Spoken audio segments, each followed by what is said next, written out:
আসসালামু আলাইকুম বন্ধুরা, আপনারা দেখছেন ভাগ্যরেখা গল্পের ৪৫৬তম এপিসোড। ভিডিওটি শুরু করার আগে একটা লাইক এবং শেয়ার করুন।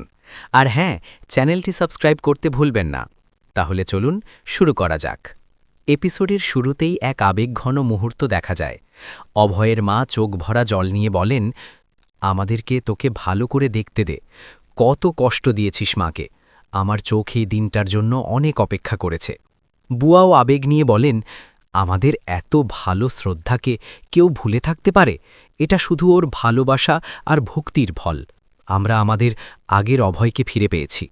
অভয় শান্ত গলায় বলে, আজ বাবা যদি এখানে থাকতেন, ওনাকে জড়িয়ে ধরতে খুব ইচ্ছে করছে, কিন্তু আমি তোমাদের সবাইকে অনেক কষ্ট দিয়েছি, তবুও তোমরা আমাকে ছাড়োনি। এরপর বরুণ এসে অভয়কে জড়িয়ে ধরে। দুই ভাইয়ের এই মিলন যেন পুরো পরিবেশটাই বদলে দেয়। অভয় বলে, তুই জানিস না আমি কতদিন এই মুহূর্তটার জন্য অপেক্ষা করেছি, আমাকে ক্ষমা করে দে। এদিকে কৃতি মনে মনে ভাবে, এখন সবকিছু বদলে গেছে, অভয়ের স্মৃতি ফিরে এসেছে, এখন রোশনি কিভাবে ওদের আলাদা করবে। এরপর আরতি এসে অভয়কে জড়িয়ে ধরে বলে, আমার রাগী ভাইয়া আবার আগের মতো হয়ে গেছে। অভয় বলে, আমি বুঝেছি, পরিবারই সবকিছু, কিন্তু আমি নিজেকেই সহ্য করতে পারছি না, তোমরা কিভাবে আমাকে সহ্য করবে। অভয়ের মা তাকে সান্ত্বনা দিয়ে বলেন, আমার ছেলের মধ্যে কোনো দোষ ছিল না, আমরা শুধু চাই ও যেন সবসময় খুশি থাকে। এদিকে বুয়া শ্রদ্ধার প্রশংসা করে বলেন, শ্রদ্ধা না থাকলে আজ এই দিনটা আসত না, ও নিজের জীবন ভুলে গিয়ে তোর জন্য লড়েছে। ঠিক তখনই হঠাৎ শ্রদ্ধার মাথা ঘুরে যায়। সবাই দৌড়ে আসে। বরুণ অবাক হয়ে জিজ্ঞেস করে, এত চোট লাগলো কিভাবে?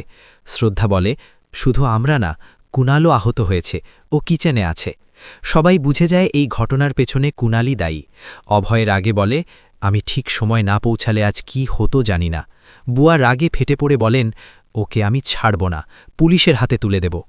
এরপর কুণালকে টেনে বাইরে আনা হয়। ডাক্তার এসে তিনজনকেই পরীক্ষা করে বলেন, এটা স্পষ্টই হামলার ঘটনা, আপনাদের পুলিশে জানানো উচিত। তবে বরুণ বলে, আগে চিকিৎসা হোক, তারপর দেখা যাবে। ডাক্তারের পরামর্শে তিনজনকেই হাসপাতালে নিয়ে যাওয়া হয়। অন্যদিকে রোশনি নিজের ঘরে একা বসে রাগে সবকিছু ভাঙচুর করতে থাকে। সে চিৎকার করে বলে, অভয় শুধু আমার ছিল, কেন বারবার সবকিছু আমার কাছ থেকে কেড়ে নেওয়া হয়? আমি হারব না। এরপর হাসপাতালে চিকিৎসা শেষে অভয় আর শ্রদ্ধা বাড়ি ফিরে আসে। অভয়ের মা চিন্তিত হয়ে জিজ্ঞেস করেন, তোরা ঠিক আছিস তো? বরুণ জানায়, ডাক্তার ওষুধ দিয়েছে, এখন ওরা ভালো আছে। অভয় বলে, কুণালকে হাসপাতালে ভর্তি করেছি, কাল ছেড়ে দেবে। অভয়ের মা রাগে বলেন, এই বাড়িকে আর কুণালের নাম নিবি না। ঠিক তখনই রোশনি এসে হাজির হয়। সে ব্যঙ্গ করে বলে, কি ব্যাপার, শাশুড়ি মা ছেলে বৌমাকে বরণ করবে না? এরপর সে অভয়ের দিকে তাকিয়ে কাঁদতে কাঁদতে বলে, তোমার স্মৃতি ফিরেই তুমি আমাকে ভুলে গেলে, আমি তোমার জন্য সব কিছু ছেড়েছি। শ্রদ্ধা শান্তভাবে বলে, রোশনি, তুমি জানতেই এই দিনটা আসবে। কিন্তু রোশনি থামতে চায় না। সে অভয়কে প্রশ্ন করে, আমার দোষটা কোথায়? আমার ভালোবাসায় কি কম ছিল? অভয় দৃঢ়ভাবে বলে, শ্রদ্ধার কোনো দোষ নেই, তুমি যদি কাউকে শাস্তি দিতে চাও আমাকে দাও, শ্রদ্ধাই আমার জীবন সঙ্গী। এই কথা শুনে রোশনি ভেঙে পড়ে। সে বলে, তাহলে আমি কোথায় যাব? ঠিক আছে, আমি চলে যাব, এমন জায়গায় যেখানে তুমি আমাকে আর কোনো দিন দেখতে পাবে না। এরপর সে ঘরে গিয়ে দরজা বন্ধ করে দেয়। সবাই দরজা খুলতে বলে, কিন্তু সে শোনে না।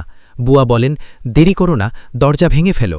অভয় আর বরুণ দরজা ভেঙে ভিতরে ঢোকে। রোশনি কাঁদতে কাঁদতে বলে, তুমি এখনও আমাকে ভালোবাসো তাই না?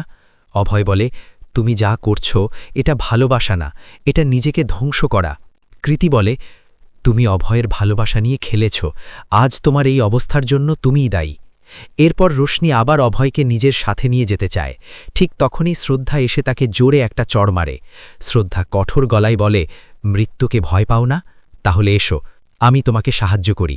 সে রোশনির গলায় দড়ি লাগিয়ে দেয়। সবাই স্তব্ধ হয়ে যায়। রোশনি ভয় পেয়ে দড়ি খুলে ফেলে নিচে নেমে আসে।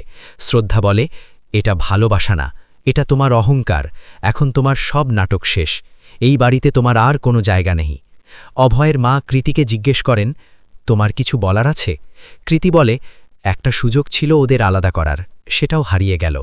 রোশনি কাঁদতে কাঁদতে বলে, আমি হেরে গেছি, শুধু কুণালের জন্য। এরপর অভয় রোশনির দেওয়া সব জিনিস ফেলে দেয় এবং আগুনে পুড়িয়ে দেয়। শ্রদ্ধা অবাক হয়ে বলে, এগুলো কেন পোড়াচ্ছ? অভয় শান্ত গলায় বলে, আমার জন্য তুমি যা সহ্য করেছ সব কিছু আমি ঠিক করে দেব। শ্রদ্ধা মৃদু হেসে বলে, তুমি আছো তো, আমি আছি। এই আবেগ ঘনমুহূর্তের মধ্যে দিয়েই শেষ হয় আজকের এপিসোড। ভিডিওটি ভালো লাগলে অবশ্যই লাইক এবং শেয়ার করুন। আর হ্যাঁ, চ্যানেলটি সাবস্ক্রাইব করতে ভুলবেন না। পরবর্তী এপিসোড দেখার জন্য আমাদের সাথেই থাকুন। ধন্যবাদ।